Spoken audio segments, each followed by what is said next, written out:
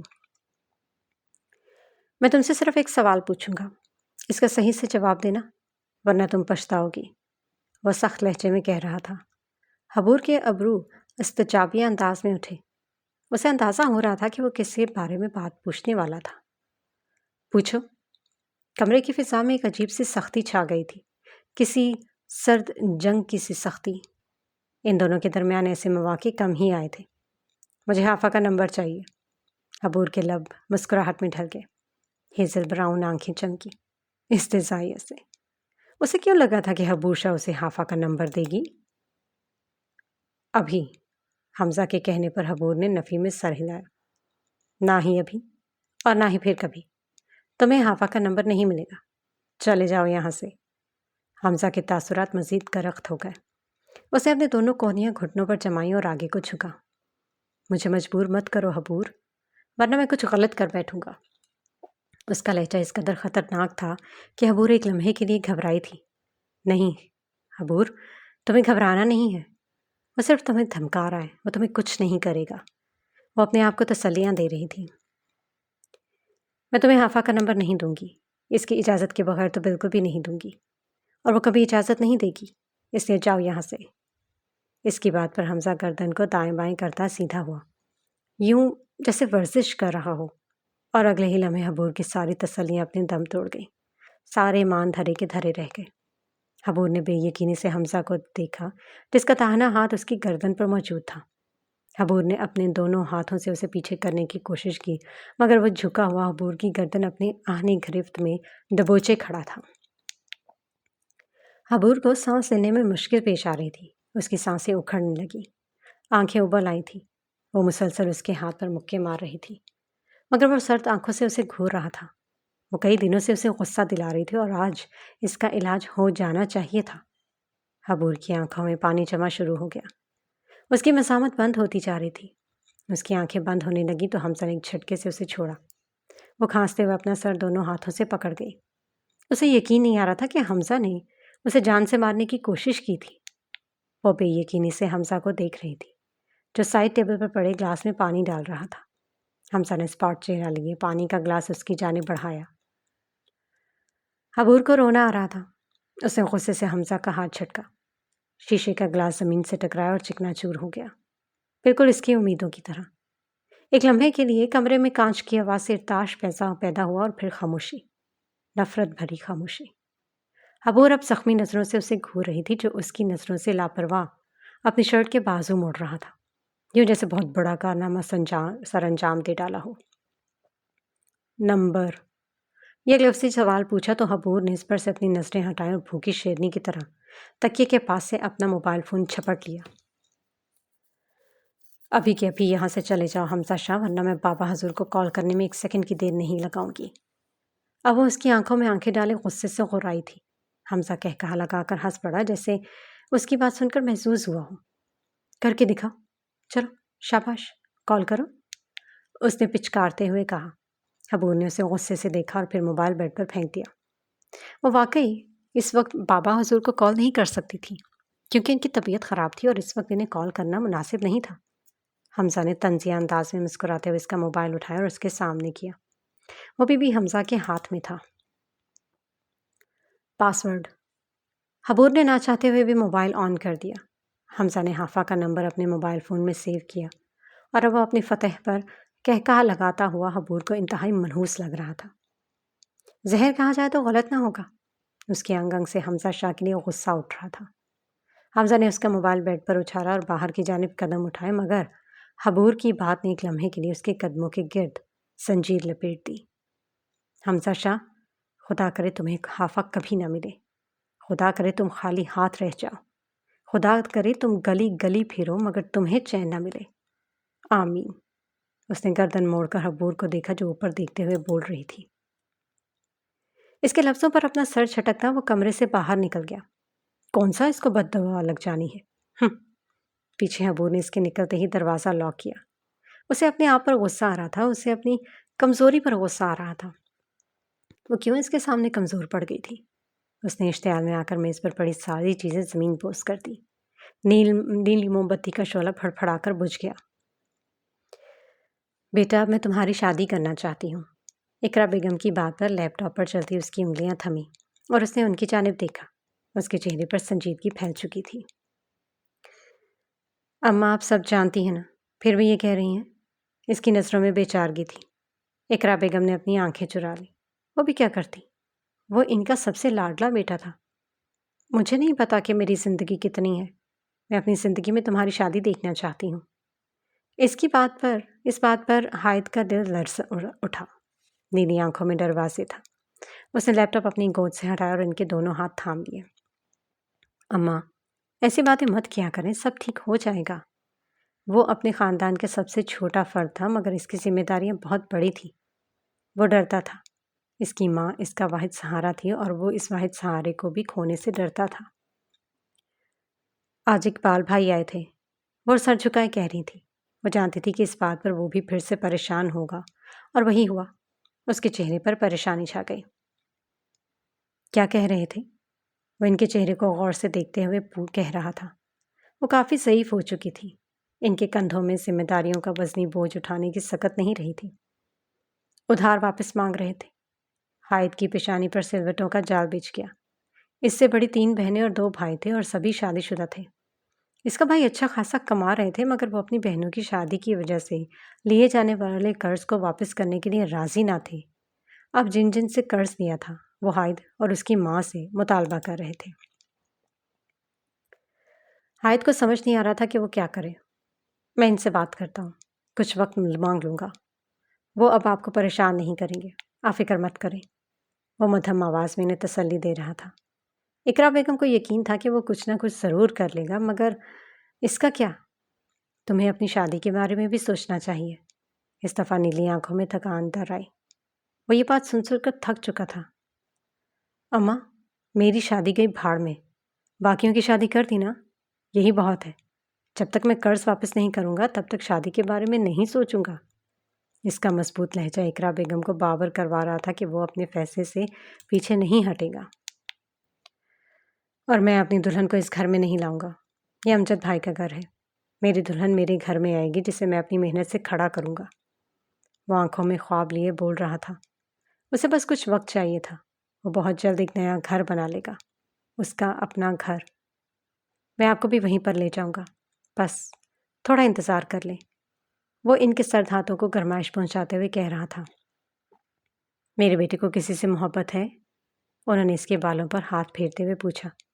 جی بالکل، آپ سے ہے نا؟ اسی لمحے دروازہ کھولتے ننا احمد اندر داخل ہوا اور ہائد کی گود میں آ کر بیٹھا۔ وہ امجد بھائی کا 3 سالہ بیٹا تھا اور ہائد کے بہت زیادہ نزدیک تھا، اور احمد سے بھی۔ اب احمد اپنی طوطی زبان سے ہائد کو کوئی قصہ سنا رہا تھا جس پر اقرا بیگم اور ہائد دونوں مسکرا اٹھے۔ حویلی کے ٹیرس پر کھڑا ہو کر وہ سامنے کا منظر دیکھ رہا تھا۔ اب اس کے کندھوں کے گرد ایک بھوری شال کا اضافہ ہو چکا تھا۔ اس کی آنکھوں میں ایک عجیب سی چمک تھی، جیسے طاقت کا نشہ۔ تم اگر اس کے ہاتھوں کو دیکھو تو اس کے ایک ہاتھ میں سلگتا ہوا سگریٹ نظر آئے گا، جبکہ دوسرے ہاتھ میں ایک لائٹر نظر آئے گا جس کا شعلہ جل بجھ رہا تھا۔ اس نے شعلے کو اپنی نگاہوں کے سامنے کیا اور پھر آسمان کی جانب دیکھ کر ہنس پڑا۔ فضا کو دھند نے لپیٹ لیا تھا۔ باغ میں موجود دیوقامت درخت ستونوں کی مانند کھڑے تھے۔ ان کی ہیبت اس قدر تھی کہ کوئی رات کے اس پہر ان پر نگاہ ڈالتا تو ضرور جھرجھری دیتا، مگر وہ اس منظر کو اپنی سلطنت سمجھ کر دیکھتا مسکرا رہا تھا۔ یہ اس کی سلطنت تھی، حمزہ شاہ کی۔ وہ اس کا بے تاج بادشاہ تھا۔ بس تھوڑا انتظار اور پھر وہ اس طاقت کا اکیلا حقدار ہوگا۔ وہ اس سلطنت کے لیے کچھ بھی کر سکتا تھا۔ سیارات اس کو دیکھ کر اداسی سے مسکرائی تھی۔ اس نے ایسے کئی بادشاہوں کو اٹھتے دیکھا اور پھر منہ کے بل گرتے بھی دیکھا تھا۔ طاقت کا نشہ اس کے سر پر چڑھ کر بول رہا تھا۔ یہ گاؤں تو وہ حاصل کر ہی دے گا کیونکہ وہی اس کا وارث تھا، مگر اسے کچھ اور بھی حاصل کرنا تھا۔ اس نے گہرا سانس لیتے ہوئے آنکھیں بند کی تو جھٹ سے سیاہ آنکھیں نظر آئیں۔ وہ دلکشی سے مسکرا دیا۔ ایک جھٹکے سے اس نے سگریٹ زمین پر پھینکی اور کرسی پر بیٹھ گیا۔ گاؤں کی گدی کی طرح تم بھی بہت جلد میری ہوگی، وہ ایک جذب سے کہہ رہا تھا۔ اس نے سامنے پڑی میز پر سے موبائل فون اٹھایا اور ایک نمبر ڈھونڈنے لگا۔ چند لمحے وہ اسکرین کو دیکھے گا جہاں سردارنی لکھا ہوا تھا۔ میری سردارنی۔ مدھم سرگوشی کرتے ہوئے اس نے اسی نمبر پر کال ملائی۔ دھڑکن کی رفتار حد سے زیادہ تیز ہو چکی تھی۔ وہ اس سے بات کرنے والا تھا، وہ اپنی سردارنی سے مخاطب ہونے والا تھا۔ کال جا رہی تھی مگر دوسری جانب سے کوئی کال نہیں اٹھا رہا تھا۔ لمحہ بلمحہ اس کی بےتابی بڑھتی جا رہی تھی۔ دوسری جانب حافہ نکاح کی تیاریوں میں مصروف تھی، جبکہ اس کا موبائل فون اس کے کمرے میں پڑا بجتا جا رہا تھا۔ شور کی وجہ سے اسے بیل کی آواز سنائی نہیں دے رہی تھی۔ اپنی ناکامی پر حمزہ نے موبائل فون زور سے میز پر پٹخ دیا اور اپنے بالوں میں ہاتھ پھیرا۔ آج نہیں تو کل میری تم سے بات ضرور ہوگی۔ سردی بڑھتی جا رہی تھی۔ وہ لائٹر اور موبائل فون اٹھاتا اپنے کمرے کی جانب بڑھ گیا۔ سارا کام نپٹا کر وہ کمرے میں آئی تو اس کے موبائل فون پر بہت سی مسڈ کالز آئی ہوئی تھی۔ وہ چند لمحے اس نمبر کو دیکھتی رہی۔ اسے یہ نمبر یاد نہیں ہوتے تھے۔ وہ جتنی بھی کوشش کر لیتی وہ ڈیجٹس کو یاد نہیں رکھ سکتی تھی۔ جب اسے یاد نہ آیا کہ وہ نمبر کس کا تھا تو اس نے سر جھٹک دیا، حبور کا نمبر ملایا۔ السلام علیکم۔ کچھ دیر بعد کال اٹھا لی گئی۔ دوسری جانب حبور اپنا ہی پھیلایا ہوا سامان سمیٹ رہی تھی۔ وعلیکم السلام، محترم کو میری یاد آ گئی؟ طنزیہ لہجہ۔ حافہ مسکرا کر رہ گئی۔ نہیں، تم کم از کم ایک میسج تو کر دیتی کہ کیوں نہیں آ رہی، مگر نہیں، تم کیوں میسج کرو گی؟ میں تو تمہاری کچھ لگتی ہی نہیں۔ حافہ اس وقت بستر میں دبکی ہوئی حبور کے گلے شکوے سن رہی تھی۔ بس حق بنتا تھا حبور کا۔ میں اب تم سے ناراض ہوں، میں تم سے بات نہیں کر رہی، جاؤ۔ سارا سامان سمیٹنے کے بعد وہ اب کمرے کے درمیان میں موجود بیڈ پر آ بیٹھی۔ حبور، مجھے منانا نہیں آتا۔ اس کی بات پر حبور نے موبائل فون کان سے ہٹایا اور اسے گھور کر دیکھا۔ مطلب محترمہ کو اب منانا بھی نہیں آتا؟ اللہ اللہ، کن کھڑوس انسانوں سے میرا پالا پڑ گیا۔ تو حافہ محترمہ، جب منانا آ جائے تب اس نمبر پر کال کر لیجیے گا، شکریہ۔ وہ بھی کال کاٹنے ہی لگی تھی کہ اسے حافہ کی آواز سنائی دی۔ I am so sorry حبور۔ حبور کے ابرو اٹھ گئے۔ او حافہ جی، پیاری حافہ جی، میں نے منانے کو کہا ہے، معافی مانگنے کے لیے نہیں کہا۔ اس کے طرز تخاطب پر حافہ مسکرا اٹھی۔ اور منایا کیسے جاتا ہے؟ اب وہ مسکراتے ہوئے حبور سے پوچھ رہی تھی۔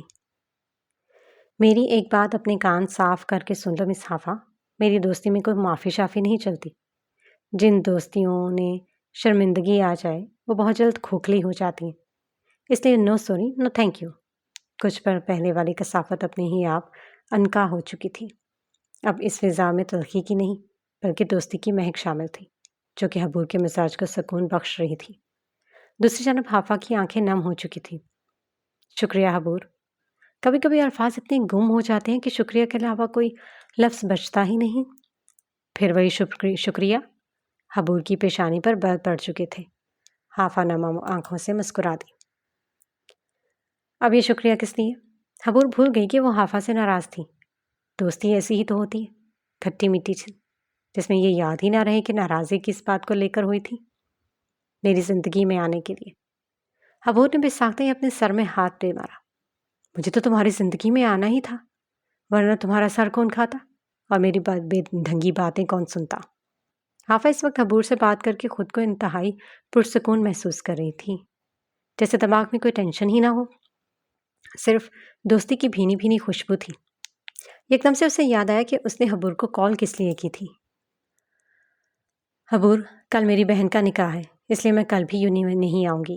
اس کی بات پر حبور کا منہ کھلا کا کھلا رہ گیا۔ وہ محترمہ اکیلی شادی انجوائے کر رہی تھی۔